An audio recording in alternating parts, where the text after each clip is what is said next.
d'autres projets d'envergure en matière de reverdissement, de plantation d'arbres à travers les institutions et toutes les structures qui pourront donc être désignées, verront le jour pour que nous puissions reverdir notre environnement, prendre soin de notre environnement et que ça profite pleinement au Burkinabé. Ceci va augmenter donc le plateau en matière de santé. Nous sommes en train de faire beaucoup d'efforts pour que le plateau technique des différents centres de santé et des hôpitaux puisse se rehausser. Des dotations ont eu lieu en 2024, notamment en termes de matériel médical, mais également 2025 verra le jour de nouvelles dotations d'équipements médicaux et surtout de centres de santé à travers l'initiative pour la santé. Les infrastructures sanitaires seront construites dans plusieurs communes parce que nous voulons faire muter nos centres de santé et de promotion sociale en centres communaux qui doivent donc avoir un plateau technique assez fourni en laboratoire, en imagerie pour pouvoir s'approcher des centres médicaux avec antenne chirurgicale. L'objectif est de rapprocher les populations rurales des soins de santé primaires et de pouvoir faciliter un certain nombre de choses dans ce domaine. Parlant donc d'éducation, plusieurs réformes ont été entamées.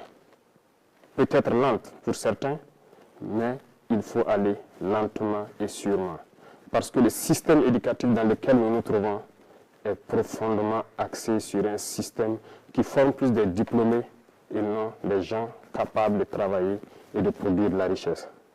Malheureusement, c'est le constat, mais nous sommes à pied d'œuvre pour d'abord changer les infrastructures scolaires et les adapter, les moderniser.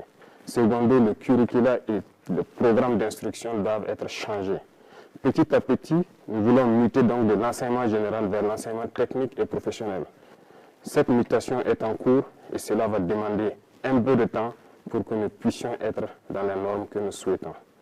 Tous les secteurs seront visités dans le domaine de l'éducation et c'est pour cela que l'initiative pour l'éducation de qualité pour tous a été créée et déjà les premières pierres des centres modernes que nous souhaitons ont été posées et les constructions vont se poursuivre tout au long donc, de l'année 2025. Camarades, dans le domaine donc, de l'administration, comme vous avez été témoin du dernier procès de détournement de fonds dans notre administration, cela montre combien notre administration n'est pas en adéquation avec les aspirations du moment. Aussi, les procédures sont obsolètes. Voilà pourquoi beaucoup de mesures sont en train d'être prises pour que cette administration redevienne fonctionnelle comme on le souhaite. La CRD a été mise en place dans ce sens et nous travaillerons à ce que dans le mois de janvier, elle soit opérationnelle et que les citoyens puissent dénoncer des cas de dérive et de manquement, de dysfonctionnement dans notre administration. Nous poursuivrons dans cette logique pour pouvoir redresser, mais aussi inviter la digitalisation dans l'administration pour pouvoir lutter efficacement contre la corruption. Parce que tant que les procédures ne seront pas dématérialisées, les délais de traitement des dossiers seront toujours longs et la corruption va s'inviter. La fonction publique est donc instruite de changer le rythme pour pouvoir intégrer un certain nombre d'emplois pour que certaines personnes qui étaient sous contrat au sein de l'administration puissent être intégrées de manière efficace et avoir un plan de carrière. Nous poursuivrons beaucoup de réformes dans ce domaine jusqu'à ce que notre administration soit celle que le peuple souhaite. Dans le domaine de la justice, beaucoup de réformes ont déjà eu lieu et nous poursuivrons en 2025. Les tribunaux coutumiers devront voir le jour et dans ces tribunaux coutumiers, des auditeurs de justice d'un nouveau type seront donc recrutés pour animer ces tribunaux coutumiers. Cela pour prendre en compte nos valeurs endogènes de règlement des conflits, pour avoir une justice réparatrice et non une justice uniquement punitive. Dans ce sens, en prenant en compte nos valeurs endogènes et en impliquant nos leaders coutumiers et religieux sur les valeurs qui sont les nôtres, nous pourrons transformer notre justice, la rapprocher du justiciable. Ces réformes vont se poursuivre tout au long de l'année 2025 et nous comptons pouvoir atteindre notre objectif avant la fin de l'année.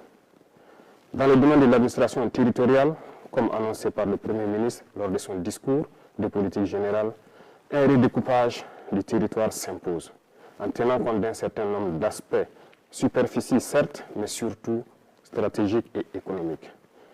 Cela sera proposé en 2025. La décentralisation, qui est aujourd'hui une très bonne chose dans le fond, mais dans la mise en œuvre se retrouve en souffrance.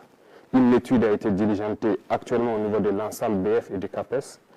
L'étude dont les résultats sont attendus dans ces jours-ci doit nous permettre de faire un diagnostic profond du processus de décentralisation. Dans ce sens, un certain nombre de fonds ont été donc suspendus en attendant ces études pour pouvoir réarticuler et donner de nouvelles missions aux autorités donc des collectivités territoriales. Dans le domaine de l'urbanisation, au cours de l'année 2025, après une étude effectuée en 2024, il sera proposé à la population burkinabé des choix pour pouvoir redessiner nos villes. Lorsque ces choix seront présentés, nous espérons avoir une issue qui nous permettra de redéfinir nos villes et de pouvoir faire une urbanisation qui réponde aux normes actuelles. Cette dynamique va se poursuivre en 2025 et l'initiative Faso Mebo également participera à cette dynamique d'urbanisation. Dans le domaine du sport, c'est le lieu pour moi de féliciter toute la jeunesse sportive parce que 2024 a été une année sportive. Plusieurs athlètes sont donc revenus au Burkina Faso avec des médailles et ont porté haut le drapeau du Burkina Faso. Je les félicite et je les encourage à continuer dans cette dynamique pour que 2025, nous ayons encore plus de médailles et que le drapeau du Burkina Faso continue de flotter partout dans le monde. Il contribue à faire rayonner l'image du Burkina Faso à l'extérieur. Dans le domaine donc de la diplomatie, il y a cet accompagnement du milieu des sports qui est déjà là, mais nos diplomates sont donc à pied d'œuvre de toute l'année 2023 et 2024 dans une diplomatie agressive. Nous poursuivrons dans ce sens en 2025 pour que l'image du Burkina Faso qui rayonne à travers le monde puisse continuer de croître. Et à travers cela, nous sommes dans une confédération de l'Alliance des États du Sahel.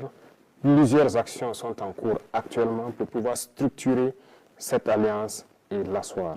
Parce que c'est le début d'une union dans la souveraineté, dans la liberté totale, pour que l'Afrique puisse prendre un exemple sur cette alliance et pouvoir rayonner. L'alliance n'est pas uniquement que pour les 3 pays, l'alliance appartient à tous les Africains désireux de souveraineté, d'indépendance et de liberté totale. Nous poursuivrons notre démarche pour qu'elle soit une union forte dans tous les domaines cités, que ce soit de la diplomatie, de la défense et de la sécurité et surtout du développement. Notre diplomatie rayonne et nous poursuivrons notre démarche pour qu'elle puisse encore être forte et les représentations du Burkina Faso à l'extérieur puissent prendre en compte notre diaspora et aussi prendre en compte tous les amis du Burkina Faso qui souhaitent visiter le Burkina Faso, participer au développement du Burkina Faso. C'est dans ce sens que nous serons un exemple de souveraineté, un exemple de dignité et une fierté à travers l'Afrique et à travers tout le monde entier. L'Institut des peuples noirs devra être un tremplin pour pouvoir attirer au Burkina Faso tous les Noirs du monde entier pour pouvoir se ressourcer, revoir les cultures et pouvoir apprendre de nos cultures, les moderniser pour faire développer notre patrie. Un bâtiment sera érigé donc au niveau du musée pour prendre en compte un certain nombre de choses de notre culture pour que l'Institut puisse se baser sur ces valeurs-là et enseigner au monde entier ce que c'est que le peuple noir, ce que c'est que l'Afrique.